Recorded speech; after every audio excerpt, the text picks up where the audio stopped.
Hi, everybody. This is Carol. It's week 7, our last week of OTL 5300. And the most important thing I learned about designing an online course in this class is that the flexibility and convenience that we enjoy as students does not happen if the online instructor is not intentional in creating the course.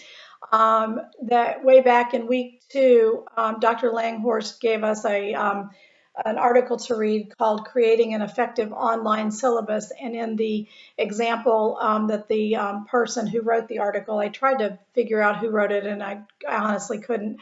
But an instructor had just taken an online course or taken a face-to-face course and said, this course is now online. And the students were terribly confused. It said the class meets weekly, and so they thought they were having a synchronous situation, even though it was asynchronous. And I think that sort of spelled it out for me when we were creating our design or our weekly content. Last week, it's just all of a sudden you realize that someone is going to open your plan and they have to figure out what you want them to do. And so you have to be very intentional. The technical information about font and color and bulleting and not too much information, but the correct information and even being redundant so that it speaks to people in different ways was very important. I also think that thinking about being consistent and thinking about being engaging was really important. All of those things, I think, were ideas that I hadn't really considered. I took them for granted as a student. They were just things that I enjoyed. Um, then the one thing that surprised me, I think, was the wave of online education. I didn't realize how that really is becoming a wave. I mean, I knew that I was able to do it because it had finally become available to me, but I didn't realize that because of the lack of schools, brick and mortar schools, and just our global connectedness, that it was creating such a need for online education. And because of that, there are such a variety of students. And so it seems to me as though that maybe the non-traditional definition of student may actually become the traditional student, that the traditional student will kind of go by the wayside, the traditional student being that person who sits in a classroom. And so that was a surprise to me for sure. I also think that